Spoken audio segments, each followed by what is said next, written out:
Is it possible, after having otoplasty and an earlobe reduction over 15 years ago, to have earlobes made yet smaller? I have already had otoplasty and a minor lobe reduction. However, my right lobe is still longer and pointier, and I wondered whether it is possible, after the first keyhole lobe reduction, I think he called it, to actually still reduce the lobe size, as the lobe was not much reduced in the first procedure. Any thoughts are welcome. Thank you. Thank you for your question. You submitted two photos and you're asking a question about the possibility of having earlobe reduction in light of having undergone otoplasty 15 years ago with an earlobe reduction at the time. And you state that you feel that one ear is still a little bit pointier and different size compared to the other ear. So you want to know if it's possible to have an earlobe reduction to accomplish this. Well, I could certainly give you my guidance as to how I approach patients like yourself in my practice. A little bit of background: I'm a board-certified cosmetic surgeon, fellowship-trained oculofacial plastic and reconstructive surgeon. I've been in practice in Manhattan and Long Island for over 20 years. Otoplasty as well as earlobe procedures is pretty common in our practice, and this type of question comes up in a variety of ways, whether it's isolated or in light of a facelifting procedure, for example.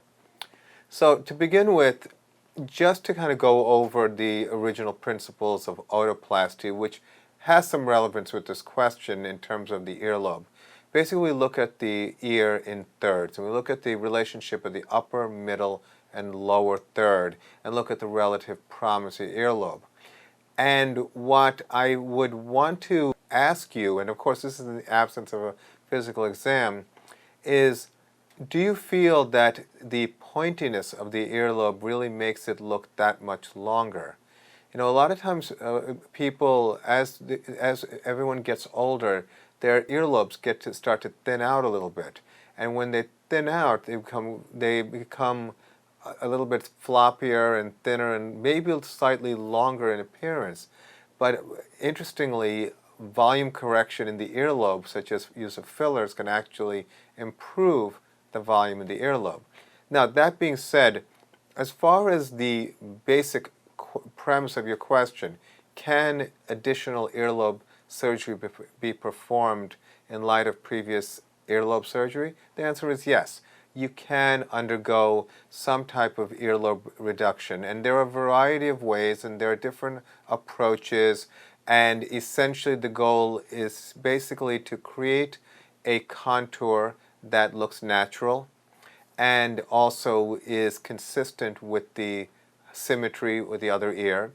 But also I would suggest you to look at the relative potential benefit of this procedure. You know, one of the things that I help my patients understand every day in our practice is to understand that, you know, the human body and the face is naturally asymmetric. And so when you think of allocation of time and resources, and you look at a situation like your earlobes, you may want to ask yourself, is this an issue when it comes to wearing jewelry? Is this an issue in terms of the appearance when you look straight into the mirror? Or is this an area that you are focused on because this is an area that particularly is a concern to you? A lot of times our patients, I help them try to reframe how they look at themselves when they're concerned about a single area. It's a psychological reality that we look at ourselves very critically, and certain areas that really concern us start to get amplified or magnified. Now, this is part of a normal consultation and discussion. The procedure itself is typically performed under local anesthesia, and after the patient has agreed to what the ultimate goal is and the design is drawn, it's done under local anesthesia, and it takes not that long to perform. It depends on the degree of and extent of the procedure.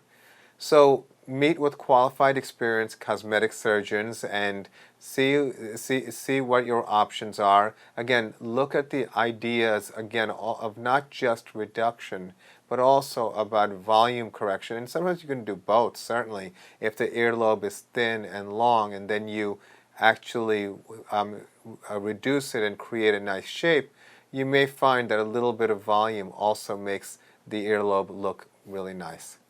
So I hope that was helpful. I wish you the best of luck. Thank you for your question.